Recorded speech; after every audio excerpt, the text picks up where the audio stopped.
많은 이 세상도 천국으로 화하도다. 할렐루야 찬양하세. 내 모든 죄 사함받고 주 예수와 동행하니 그 어디나 하늘나라. 주의 얼굴 뵙기 전에 멀리 뵈도 하늘나라 내 마음속에 이루어지니 날로 가깝도다. 할렐루야 찬양하세. 내 모든 죄 사함받고 주 예수와 동행하니 그 어디나 하늘나라. 높은 산이 거친들이 초막이나 궁궐이나 내 주 예수 오신 곳이 그 어디나 하늘나라. 할렐루야 찬양하세. 내 모든 죄 사함받고 주 예수와 동행하니 그 어디나 하늘나라.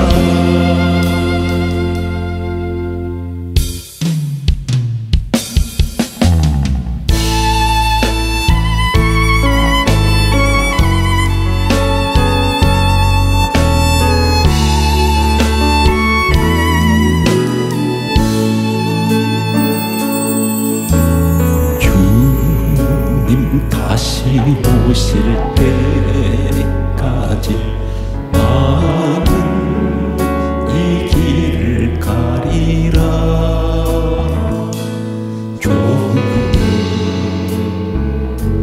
좋은 길 나의 십자가 지고 나의 가는 이 길 끝에서 나는 주님을 보리라. 영광의 내 주님 나를 맞아주세. 두 손 듭니다. 주님 다시 오실 때까지 나는 일어나 달려가리라. 주의 영광 온 땅 덮을 때 나는 일어나 노래하리. 내 사모하는 주님 온 세상 구주시라. 내 사모하는 주님 영광의 왕이시라. 주님 다시 오실 때까지 나는 이 길을 가리라.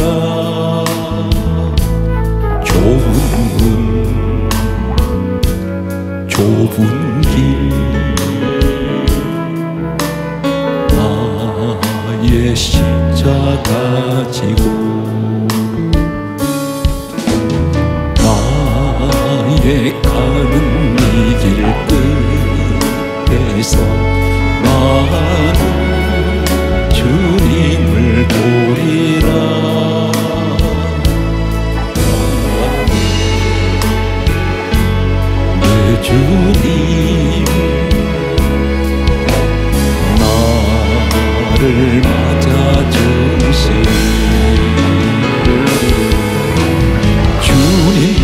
다시 오실 때까지 나는 일어나 달려가리라. 주의 영광 온 땅 덮을 때 나는 일어나 노래하리. 내 사모하는 주님 온 세상 구주시고 내 사모하는 주님 영광의 왕이시라.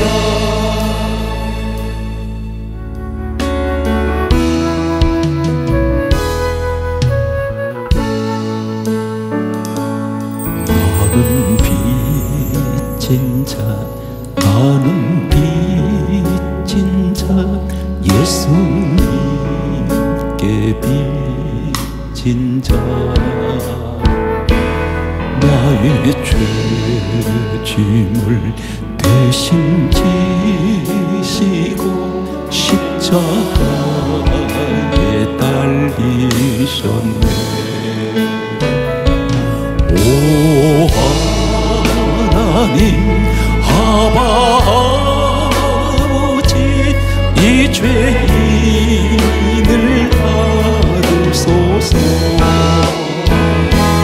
구주 예수님, 주의 성령님, 갚을 길 없는 은혜,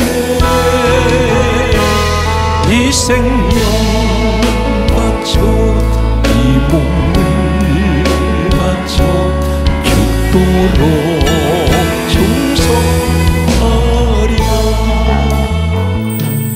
나는 빚진 자, 나는 빚진 자, 예수님께 빚진 자.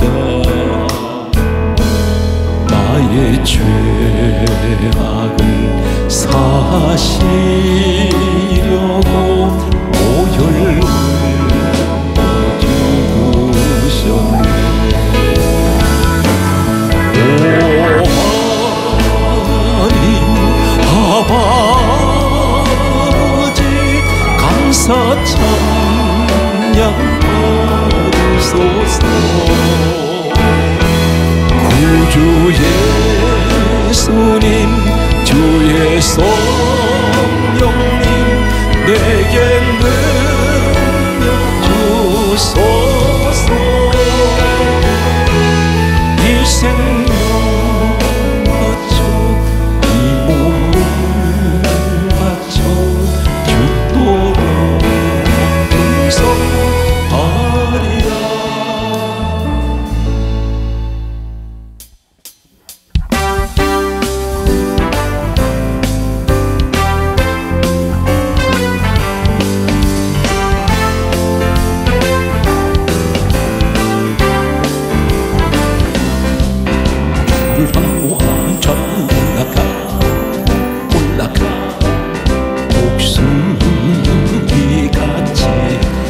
싸움이 기고 근심 걱정 벗어도 올라가 독수리같이 주항복하는 자, 주항복하는 자, 주항복하는 자, 늘 따뜻하게 주를 항복하는 자 끌어가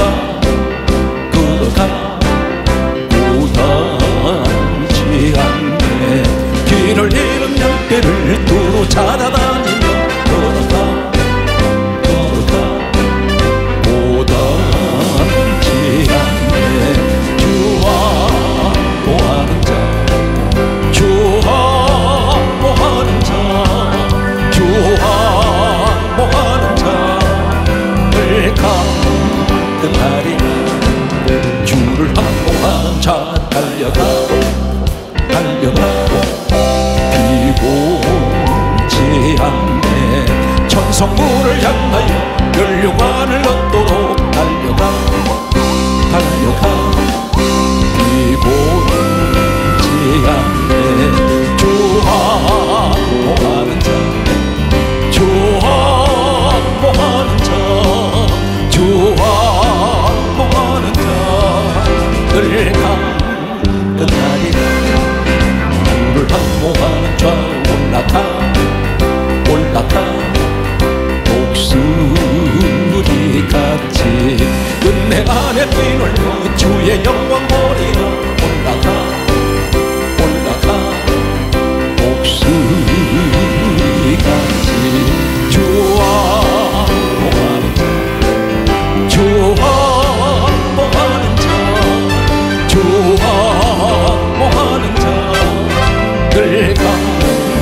영혼 주가 이미 허락한 그 귀한 정생수 주여 갈망합니다.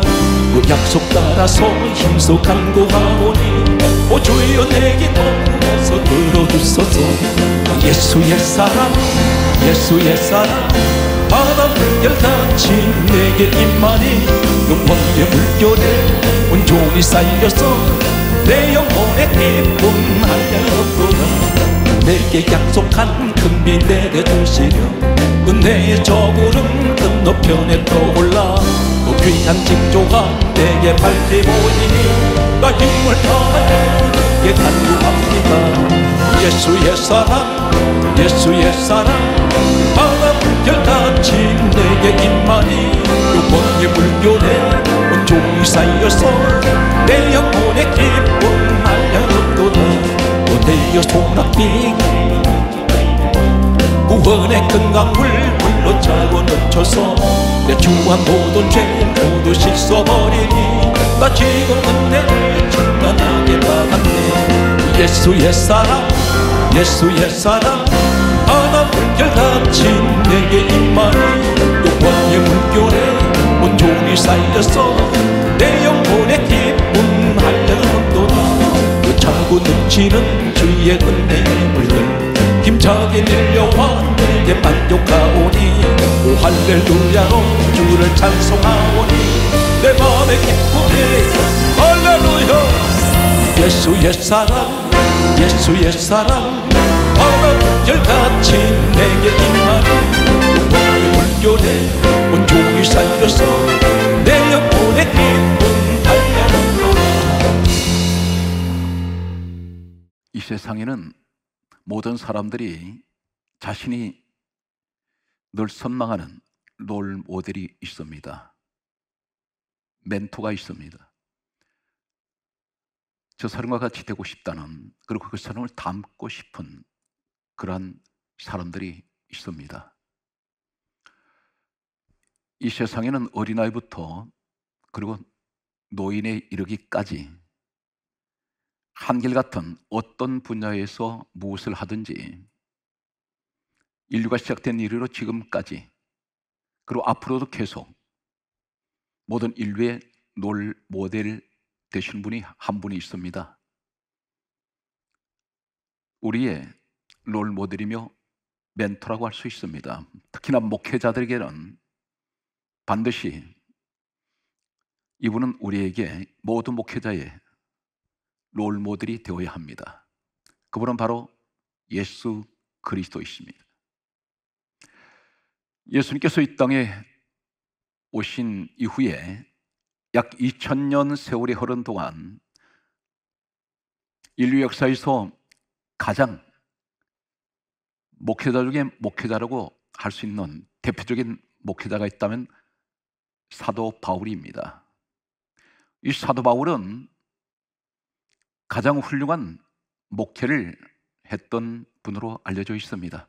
신약 성경 27권 가운데 약 13권에서 14권을 기록한 분이 바울로 알려져 있습니다. 이분은 살아있을 때 셋째 하늘까지 살아서 올라갔다 내려온 사람입니다. 수많은 초대교회를 세웠습니다. 그리고 가장 훌륭한 전도자였습니다. 사도 바울이 이렇게 고백하고 있습니다. 고린도 전서 11장 1절 말씀 보면 사도 바울은 이렇게 고백하고 있습니다. 그리스도를 본받아라. 그렇게 말하면서 자신은 그리스도를 본받는 자가 되었다고 말하고 있습니다. 그러면서 하는 말은 너희도 나를 본받아라 그렇게 말하고 있습니다. 사도 바울은 바로 목회의 롤 모델이 되시고 멘토가 되시는 분은 예수 그리스도셨습니다. 이 땅의 모든 목회자들은 바로 목회의 교과서로 할 수 있는 분은 바로 예수 그리스도입니다. 또한 모든 성도에게는 신앙생활에 모델이 될 수 있는 분을 이야기한다면 우리 예수 그리스도의 그분의 모습을 통하여 우리 신앙의 모델이 되어야 합니다. 성경 말씀을 보게 되면 예수님께서는 무엇을 본을 보여주셨습니까? 예수님의 사역은, 공생의 사역은 어떤 사역이었습니까? 이 땅에 오실 때부터 떠나실 때까지 한 가지 줄기차게 계속해서 강조하는 말씀이 있습니다. 늘 예수님을 말씀할 때 떠나지 않는 한 수식어가 있습니다. 성경 말씀을 보게 되면 마태복음 1장 20절 말씀과 3장 16절 말씀과 4장 1절과 마태복음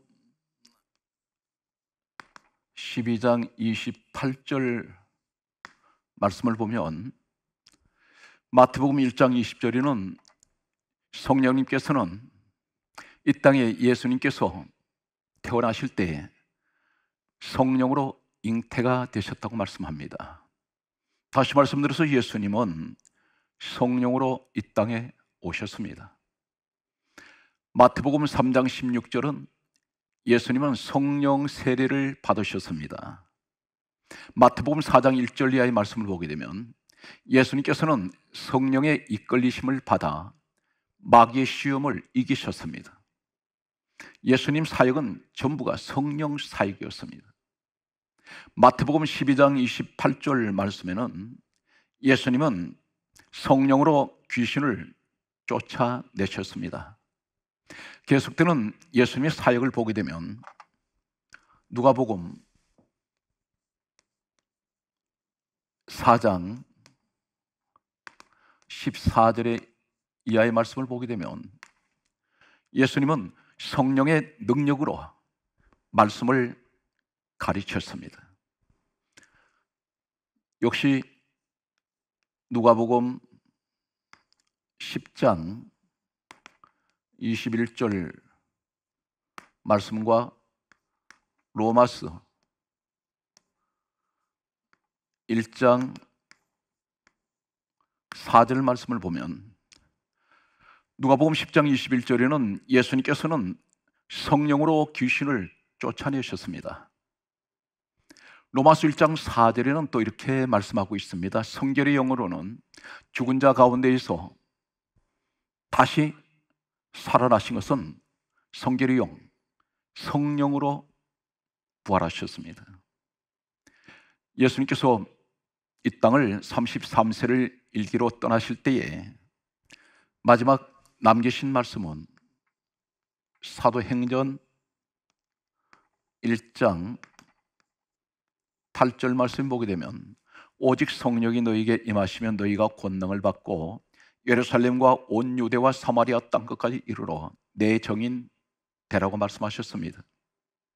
성령으로 오셔서 성령으로 부활하시고 그리고 마지막 떠나시면서 이 땅에 유언처럼 남기신 말씀은 성령을 받고 정인되라고 말씀하셨습니다. 마태복음 26장 56절 말씀을 보게 되면 예수님께서 십자가의 고난을 당하시기 위해서 로마 군병들에게 붙잡히시고 끌려가실 때에 제자들이 다 도망갔습니다. 성경은 다라고 말씀합니다. 제자들이 한 명도 남지 않고 다 그들은 자신의 목숨이 아까워서 자신이 살기 위해서 예수님 버리고 도망갔던 사람들입니다. 예수님께서 사흘 동안 무덤에 계시고 부활하셨을 때에 제자들이 모인 곳에 찾아오셨습니다. 그리고 그들에게 어떤 책망의 말씀도 하시지 않았습니다. 단 한마디 하신 말씀은 요한복음 20장 22절 말씀을 보게 되면 숨을 내쉬며 하시는 말씀은 성령을 받으라 말씀하셨습니다. 숨을 내쉬며 하시는 이 의미는 어떤 것입니까? 성령님은 마치 사람이 숨을 쉬는 것과 같습니다. 사람이 숨을 쉬지 못하면 죽습니다. 그것은 죽은 목숨입니다. 다시 말씀드려서 성령님은 우리에게 생명과 같은 분입니다. 마치 숨을 쉬는 것 같습니다. 주님은 부활하신 후에 제자들에게 단 한마디 이 말씀을 하셨습니다. 성령을 받으라. 성령이 임하시면 반드시 뗄래야 뗄 수 없는 한 단어가 소개되고 있습니다. 마태복음 3장 11절 말씀에 보면 예수님은 성령과 불로 세례를 주신다고 하셨습니다. 성령 따로 불 따로가 아닙니다. 성령이 임하시면 반드시 불이 동반하는데 불의 특징이 무엇입니까? 뜨겁습니다. 성령을 받은 사람들은 심령이 뜨겁습니다. 기도 한마디를 해도 뜨겁게 기도합니다. 봉사를 해도 뜨겁게 봉사합니다. 열정적인 마음에 불이 있기 때문입니다. 이 불은 곧 성령이 임하실 때 함께 하시는 불입니다. 신앙생활이 미적지근하지가 않습니다. 열정적입니다. 하나님 일을 하는데 전도를 해도 열정적으로 전도합니다. 이 사람은 성령을 받은 증거입니다. 우리 하나님을 가리켜서 이렇게 말씀합니다. 열왕기상 18장 24절 말씀을 보면 불로 응답하는 신 그가 곧 하나님이시라 그렇게 말씀하고 있습니다. 우리 하나님은 성품이 불같은 분입니다. 불의 특징은 뜨겁다고 했습니다. 우리 하나님께서는 한 번 결정하시면 반드시 그 일을 이루어내시는 대단히 열정적이시고 포기를 모르시는 적극적인 그러한 성품을 가지고 계십니다. 오늘날 많은 사람들은 성령을 받았다고 말합니다. 그러나 갈대처럼 계속해서 신앙이 흔들리는 시대입니다. 반드시 성령이 함께 하시면 항상 히브리서 12장 2절 말씀대로 다른 것이 보이지 않습니다. 히브리서 12장 2절에 믿음의 주요 온전케 하시는 예수 그리스도만 바라보게 됩니다. 교회를 다녀도 왜 시험에 드십니까? 오직 예수님을 바라보지 않기 때문입니다. 주변 환경을 보게 되고 그리고 교회 생활에서 사람들 관계에서 계속해서 넘어지는 사람이 있습니다. 시험이 듭니다. 이 사람은 예수님을 바라보고 교회를 나오는 것이 아니라 사람들 때문에 그런 사람들에게 관심을 두다가 스스로 시험에 들게 되고 나중에는 교회를 떠나게 됩니다. 하나님 말씀에 귀를 기울이는 것이 아니라 사람들이 전해주는 소리에 귀를 기울이게 됩니다. 온전한 믿음 생활이라고 할 수가 없습니다. 성경 말씀을 보게 되면 계속해서 이렇게 말씀하고 있습니다. 사도행전 2장 1절 이하의 말씀을 보게 되면 초대교회에 임하셨던 성령님, 바람이 임합니다. 불이 임합니다. 그리고 성령님이 임하시게 됩니다. 성령님이 임하실 때 반드시 바람과 불이 동반하고 있습니다. 성령이 함께하는 사람이 있으면 불의 특징은 옆으로 번지게 되고 있습니다. 성령의 불이 함께하는 사람에게는 반드시 교회 지경이 넓혀집니다. 어느 곳에 가든지 하나님 나라를 세우게 됩니다. 이러한 사람이 그 교회에 있다면 이 교회는 대단히 축복받은 교회라고 할 수가 있습니다. 출애굽기 3장 1절 이하의 말씀을 보면 구약시대의 대표적인 목회자 한 사람을 얘기를 한다면 모세라고 할 수가 있습니다. 모세는 80세 때에 하나님을 만나게 됩니다. 그리고 그는 120년 이 땅을 사는 동안에 40년 동안 이스라엘 민족의 대지도자로 하나님께서는 광야 40년 사역을 하게 하셨습니다. 출애굽기 3장 1절 말씀을 보게 되면 모세에 관해서 이렇게 말씀합니다. 모세가 그 장인 이드로의 양떼를 치더니 이렇게 말씀하고 있습니다. 모세는 40세까지 애굽의 왕자로 있었습니다. 그리고 그 이후에 40세부터 80세까지는 미디안이라는 광야에서 그는 광야 생활을 하게 됩니다. 이 미디안인 곳에는 인적이 드문 곳입니다. 가도 가도 끝이 없는 사막지대입니다. 모래밭밖에 보이지 않습니다. 모세에게는 나이 80세가 되었을 때에 그에게는 자신의 재산이라고는 양 한 마리도 없습니다. 누구의 양이라고 했습니까? 그 장인 이드로의 양을 치고 있었습니다. 처가살이 40년. 이 사람은 아무것도 가진 것이 없습니다. 가진 재물이 없습니다. 나이는 많습니다. 지식도 없습니다. 40년 전에 애굽에 화려했던 모습은 다 사라졌습니다. 10년이면 강산이 변합니다. 그러나 모세는 4번이 변했습니다. 주변에 돕는 사람이라고는 아무 힘이 없는 처갓집 식구 몇 사람밖에 없습니다. 하루 종일 그는 누구와 대화를 할 사람도 없습니다. 사막은 가도 가도 끝이 없는 사막에 푸른 초장을 풀밭을 찾아서 양떼를 먹기 위해서 떠나면 때로는 한 달 그 이상을 혼자서 양을 쳐야만 합니다. 하루 종일 있어도 누구와 대화 한마디도 할 수 없는 이런 40년의 광야 생활 속에서 하나님께서 찾아오셨을 때에 이 사람에게는 너무나 초라한 모습이었습니다. 하나님께서 모세를 찾아오셨을 때 모습은 성경 말씀은 다음과 같이 말씀하고 있습니다.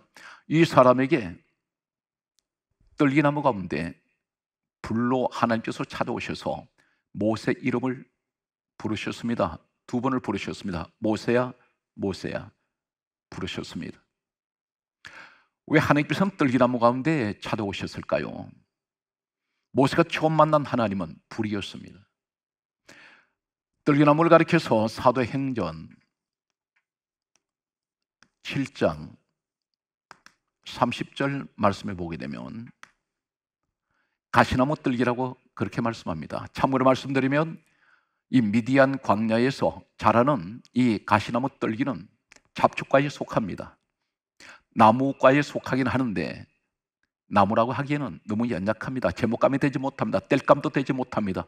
모세는 40년 동안 이 미디안 광야에서 이 광경을 늘 보아왔습니다. 어떤 모습입니까? 지일이 뜨겁게 달아오를 때에 태양열을 이기지 못하고 이 가시나무 뜰기는 순간으로 불이 붙어서 타버립니다. 그만큼 연약한 나무였습니다. 늘 이 모습을, 이 광경을 보아왔던 모세는 그날따라 하나님께서 불로 가시나무 뜰기 가운데 찾아오셨을 때 이 불은 사그라지지 않고 있었습니다. 가시나무 뜰기가 타는데 계속해서 똑같은 모습으로 계속해서 타오르고 있었습니다. 이 광경을 목격하고 모세는 가까이 가게 됩니다. 왜 하필이면 하나님께서 가시나무 뜰기 가운데 오셨을까요? 참고로 말씀드리면 이 가시나무 뜰기는 앙상한 줄기에 실날 같은 바늘이 잔뜩 가시가 돋아나 있습니다. 안팎으로 수없이 돋아나 있습니다. 무슨 말씀합니까? 바로 이 모습은 모세 너 자신의 모습이라는 것입니다. 안팎으로 찌르는 바늘 같은 가시가 사방에 돋아나 있습니다. 내면적인 그 아픔, 80년 세월 동안 겪었던 내면의 아픔이 있습니다. 환경에서 오는, 외부에서 오는 수많은 가시가 모세를 고통스럽게 하고 있습니다. 성경 말씀은 이렇게 말씀하고 있습니다. 이사야 5장 7절과 예레미야 5장 14절 말씀과 마가복음 8장 24절 말씀을 참고하면 이사야 5장 7절은 그리고 예레미야 5장 14절은 나무는 사람을 의미하고 가리키고 있습니다. 마가복음 8장 24절 말씀을 보게 되면 예수님께서 소경의 눈을 뜨게 하셨습니다. 그리고 다음같이 물으셨습니다. 내 눈에 무엇이 보이느냐? 소경의 눈을 뜨면서 가장 먼저 하는 말은 나무 같은 것들이 걸어 다니는 것이 보이나이다. 사람을 가리키고 있습니다.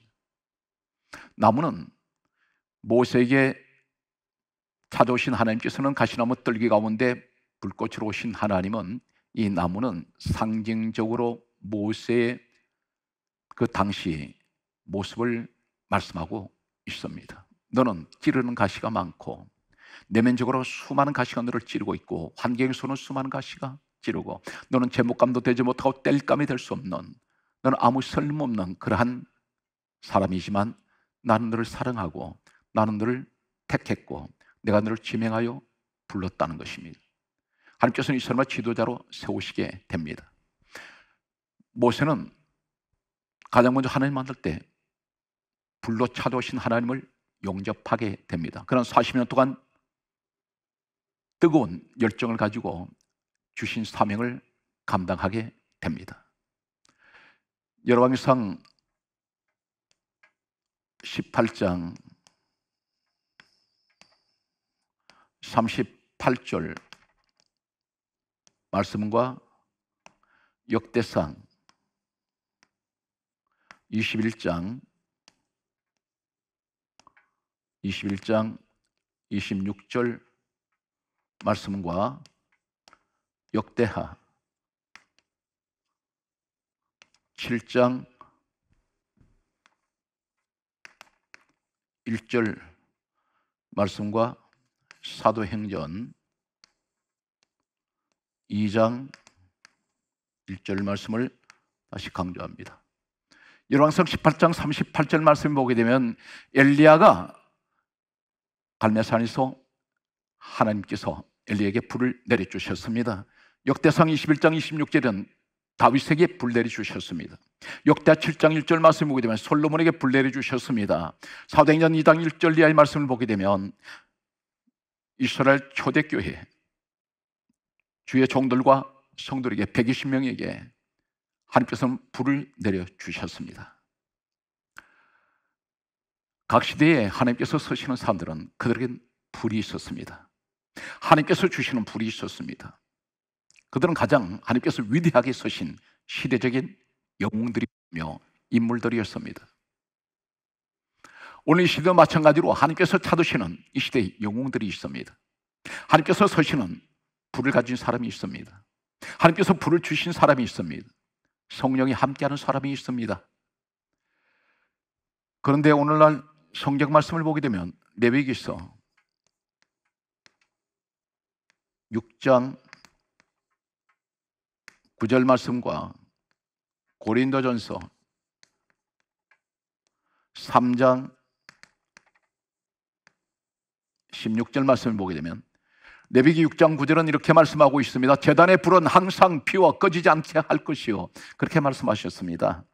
제단의 불은 항상 피워서 꺼지지 않게 하라고 말씀하셨습니다. 이 제단이 어디 있습니까? 성전 안에 있습니다. 성막 안에, 모세 시대는 성막 안에 있었고 솔로몬 시대는 성전 안에 있었습니다. 그런데 이 성전이 어디입니까? 고린도전서 3장 16절에 우리 몸이 하나님의 성전이라고 했습니다. 하나님의 성전들은 내 몸에 하나님께서 말씀합니다. 그 제단의 불은 항상 피워 꺼지지 않게 할 것이요, 그렇게 말씀하셨습니다. 그런데 우리는 불이 다 꺼져버렸습니다. 코로나 바이러스로 인한 약 1년 동안 계속되어 온 이 코로나 바이러스는 우리에게 신앙의 불을 꺼뜨렸습니다. 성도의 마음속에 하나님을 향한 뜨거운 열정적인 그런 신앙의 모습은 점점 그 뜨거웠던 불은 사그라지고 있습니다. 기도의 불이 꺼져가고 있습니다. 내 마음속에 하나님을 향한 절대적인 사랑이 불이 꺼져가고 있습니다. 믿음의 불이 꺼져가고 있습니다. 은혜의 불이 꺼져가고 있습니다. 예배의 불이 꺼져가고 있습니다. 하나님께서는 말씀하셨습니다. 제단 불은 항상 피워 꺼지지 않게 할 것이요, 유대 고대 역사를 보게 되면 모세의 시대 때 이 성막에는 태풍이 몰아치고 비바람이 몰아쳐도 항상 성막의 불은 꺼지지 않았다고 그렇게 전해지고 있습니다. 그런데 오늘날 성도들 마음속에 하나님을 향한 뜨거운 그 은혜의 불은 찾아보기가 힘든 시대가 되었습니다. 전부 타성에 젖어 있습니다. 습관화되고 있습니다. 오늘 이러한 시대에 살아온 성도 여러분, 성령이 함께 하시는, 그리고 성령의 불이 함께 하시는 우리 살아온 성도 여러분 되셔서 꺼져가는 기도의 불, 은혜의 불, 믿음의 불, 예배 불이 다시 활활 타오르는 살아온 성도 여러분들이 되시기를 간절하게 소원합니다. 성경 말씀을 보게 되면 예레미야 예가 1장 13절 말씀에 높은 곳에서 나의 골수에 불을 보내어 이기게 하여 주시옵소서.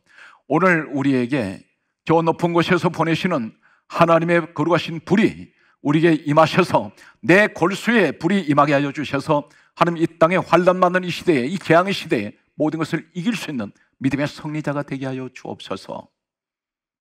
이것은 우리의 모든 믿음의 사람들이 바라는 간절한 소망이 되어야 합니다.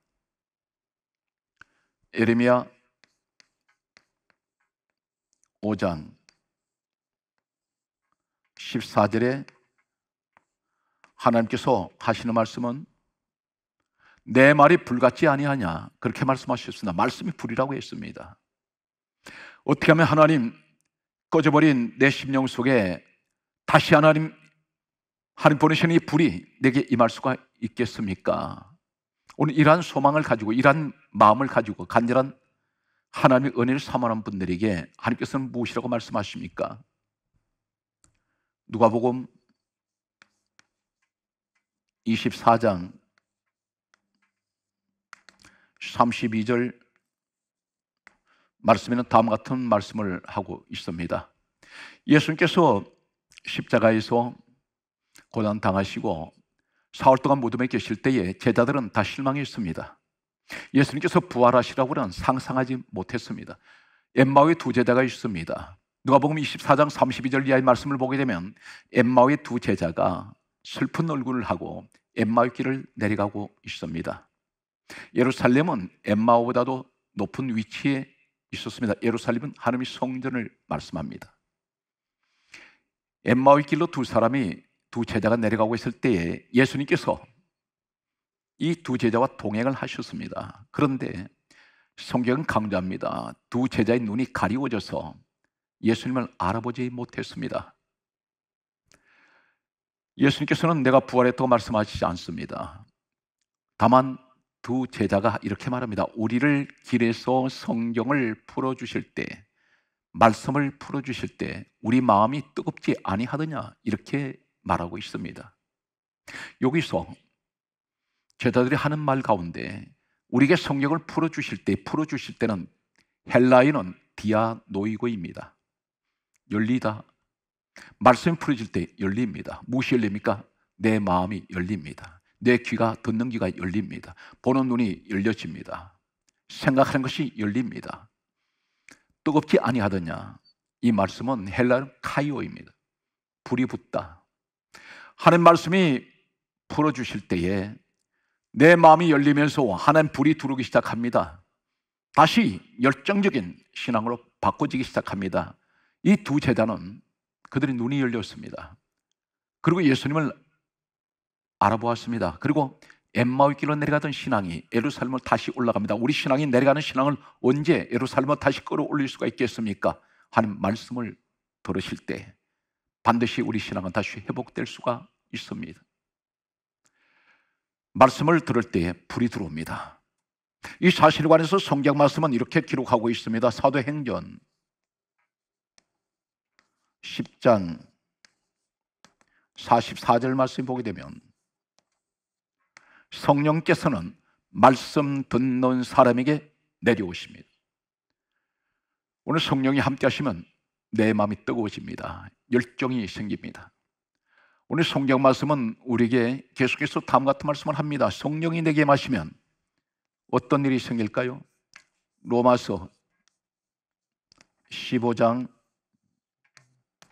13절 말씀을 보게 되면 성령의 능력으로 소망이 넘치게 하나니, 성령님이 나와 함께 하시면 소망이 넘치게 하십니다. 절망하지 않습니다. 성령이 함께한 사람은 좌절하지 않습니다. 실패해도 낙심하지 않습니다. 소망이 넘치게 하십니다. 바로 이 시대가 절망의 시대, 재앙을 만난 이 시대는 모든 것을 좌절하는 시대입니다. 이럴 때일수록 우리는 날마다 주님 앞에 무릎을 꿇고 성령의 능력을 사모하시기 바랍니다. 성령의 능력이 함께 하시면 소망이 넘쳐난다고 말씀합니다. 분명히 이 말씀은 하나님께서 우리에게 하시는 말씀입니다. 오늘 성경 말씀은 성령이 임하시면 어떤 일이 있습니까? 고린도전서 12장 7절 이하의 말씀 보게 되면 성령이 임하실 때에 우리에게 9가지 은사가 주어지게 됩니다. 성령님이 각 사람에게 나눠주시는, 성령의 뜻대로 나누시는 은사가 9가지가 있습니다. 첫 번째가 지혜의 말씀, 지식의 말씀, 믿음, 병 고치는 은사, 능력 행함, 예언, 영분별, 방언 통력이 있습니다. 첫 번째, 두 번째가 말씀 은사입니다. 세 번째가 믿음입니다. 네 번째가 병 고치는 은사입니다. 말씀의 은사, 그리고 또 믿음도 성령이 주시는 은사 가운데 한 가지로 말씀하고 있습니다. 그리고 병 고치는 은사가 있습니다. 육체의 병뿐 아니라 마음의 병까지도 다 고치시는 성령의 은사가, 반드시 내가 성령을 받으면 하나님께서는 반드시 우리 성령님의 그 뜻대로 각 사람에게 이 은사들을 나눠 주실 것입니다. 갈라디아 5장 22절 이하의 말씀을 보면 성령이 임하시면 9가지 열매가 주어집니다. 사랑, 희락, 화평, 오래 참음, 자비, 양선, 충성, 온유, 절제가 열매가 있습니다. 사람이 성격이 바꿔지게 되어 있습니다. 변하여 새 사람이 될 수가 있습니다. 이 시대는 모든 그리스도인들은 다 성령을 받으셔야 합니다. 성령을 사모하시기 바랍니다. 어떻게 하면 성령이 임하십니까? 말씀을 들으실 때, 그리고 또 한 가지는 사도행전 1장 14절에 기도하실 때 성령은 임하십니다. 오늘 성경 말씀은 계속해서, 그러므로 우리에게 하시는 말씀은 갈라디아 5장 16절에 너희는 성령을 쫓아 행하라. 에베소서 5장 18절에는 다음과 같이 말씀합니다. 오직 성령 충만을 받으라. 데살로니가전서 5장 19절에는 성령을 소멸하지 말라 말씀하십니다. 오늘 성경은 우리에게 가르치십니다. 성령을 따라 행하라. 성령보다 앞서가지 말고 늘 성령님이 앞에서 우리를 인도하실 수 있도록 성령님을 인정하시고 성령님이 지도하시는 우리 성도 여러분 되시길 간절하게 소원합니다. 에베소서 5장 18절에 오직 성령 충만 받으라. 계속해서 말씀을 보게 되면, 그럼 왜 우리가 성령을 이렇게 사모해야 합니까? 요한복음 15장 26절 말씀을 보면 성령님이 내게 임하실 때에 성령님이 이 땅에 오신 목적이 무엇일까요? 왜 나는 성령을 받아야 됩니까? 나는 예수의 사람이면 반드시 성령을 받아야 합니다. 왜 그렇게 성령을 사모해야 할까요? 예수님께서 이 사실에 관해서 다음같이 말씀하십니다. 요한복음 15장 26절에 하시는 말씀은 진리의 성령이 오시면 그가 나를 정언할 것이요, 예수님을 정언하기 위해서, 예수님이 정인되기 위해서, 예수 그리스도를 위해서 성령님이 오셨다는 것입니다. 성령을 받은 사람은 항상 그 입에서 예수 두 이름이 떠나질 않습니다. 성령을 받은 사람은 무엇을 하든지 예수 그리스도를 위해서 일을 하게 됩니다. 사업을 하는 목적이 예수 그리스도를 위하여, 자녀를 장성해서 이 땅에 성공하는 자녀로 만드는 목적이 무엇입니까? 오직 예수 그리스도를 위하여. 이 땅에 무엇을 하든지 각 분야에서 하나님께서 주신 그 재능을 가지고 반드시 사회의 지도자가 될 때에 누구를 위해서 일을 해야 합니까? 오직 예수 그리스도를 위해서 일을 해야 된다는 것입니다. 성령을 사모하는 사람은 반드시 예수 그리스도의 사람이 됩니다. 그 입에서는 예수 그리스도를 증언하지 않고는 견디지를 못할 만큼 뜨거운 열정과 주님을 향한 그 사랑이 식을 줄을 모릅니다. 에스겔 2장 2절 말씀과 에스겔 37장 1절 이하의 말씀을 보면 에스겔 2장 2절에는 에스겔에게 하나님의 영 성령이 임하셨습니다.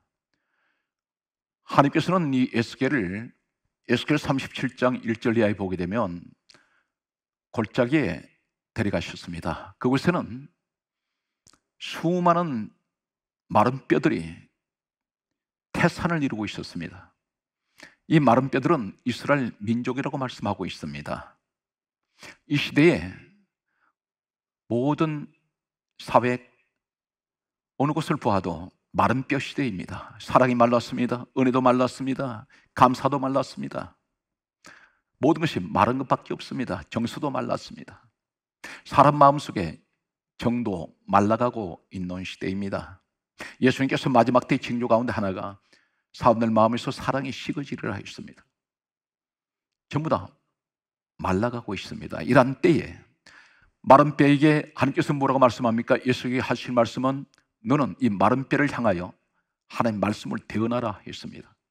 하나님 말씀을 대언할 때 마른 뼈들이 살아났습니다. 큰 군대를 이루게 됩니다. 사랑하는 성도 여러분, 성령을 받은 사람은 마른 뼈 시대인 이 시대를 향해서 하나님 말씀을 전파해야 합니다. 그때 하나님께서는 이 마른 뼈 같은 사람들을 살려내실 것입니다. 회복시켜 주실 것입니다. 생명을 잃어버린 분들에게 예수의 생명이 들어가게 하실 것입니다. 이 한 주간 또 힘들고 어려운 시간을 보내시는 모든 분들에게 성령님의 은혜가 늘 함께 하시기를 간절하게 소원합니다.